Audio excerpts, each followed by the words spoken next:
Well, hello everyone, it's Rick Passek, the FlyFish Fanatic, and welcome to my tying bench.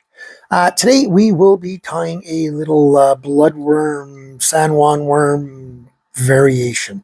I've done well with this thing in the rivers. I've done well with this thing in the lakes. Probably in the lakes, more this version that I'm tying. In the rivers, I usually tie with brass beads instead of glass beads, just for that extra weight. But either way, this is an excellent pattern. A little bit of that shine from the seed beads, and movement from the chenille. Super simple pattern. Just takes a couple of materials and it's done, right? Again, one of these patterns that you want it to be fairly heavy in the rivers, so that's why I use brass beads, and I use 3 or 4 of them depending on the size. This gets down fast, but it's tied fast, so I'm not too worried if I lose the odd one because I tie them really fast and they're cheap to build. So, alrighty, hope you guys enjoyed this one. Let's get tying.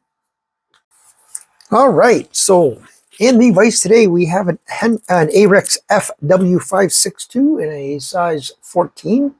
I do these in a 16, a 14, and a 12. Sometimes, depending on the river, I'll do it in a 10. I use these for the lakes and rivers, the bigger ones for the rivers, smaller ones for the lakes. And for the rivers, quite often, I'll try to see if I can find brass beads, red brass beads instead of glass. But I like the effect the glass gives. So, okay, so these are just red seed beads. I can't remember the size for the life of me. I've been trying, but can't remember.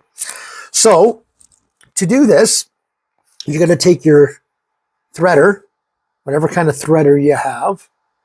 In this case, it's just an old beat up one, and you're going to go in underneath, between the hook and each bead, under the bead. You want to get that right through all 4 beads, just like that. Okay? And you're going to take your suede chenille. Okay, this has got all the different colors, this card, but any kind of the micro suede chenille.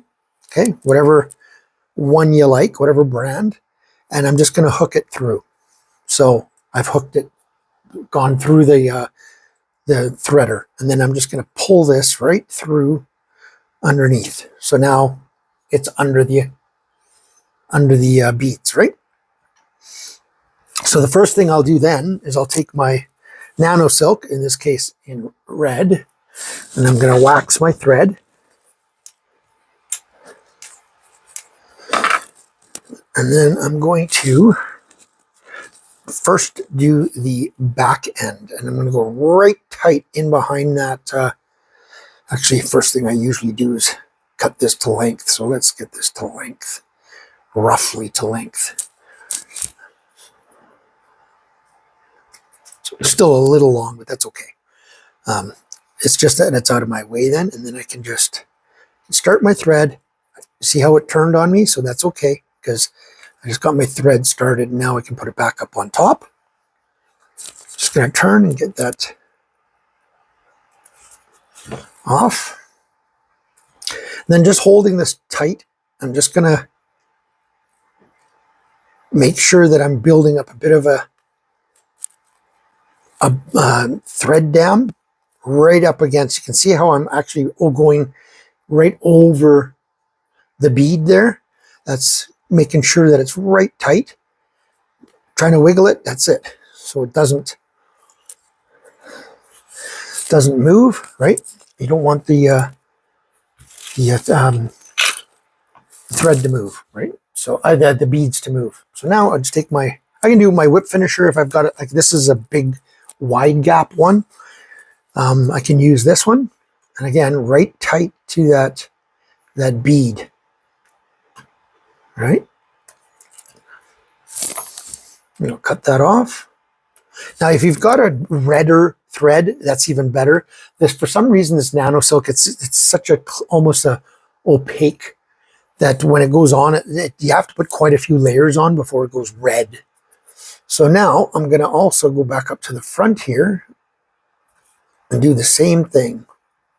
Just build up a bit of a thread dam there.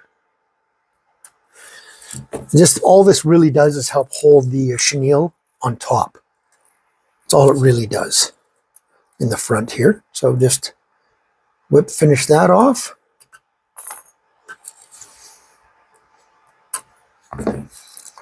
And then roughly the same length.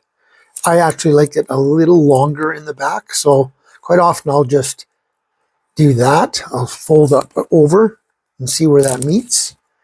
And then I'll just cut it just short of that. I like it a little bit longer in the back. And then I'll just take my my lighter and just give it a quick little burn on the end. And same on the other side. Quick little burn on the end just to seal that up. And there you go. Super, super simple little bloodworm, a San Juan worm, whatever you want to call it. Super simple. Got a little bit of that shine from those seed beads and the movement of the chenille. I'll tie these actually on a jig hook for Stillwaters, and that way it'll ride like this in it, and you can put that under an indicator, and it works really well. So yeah, that's the finished product. Super, super simple.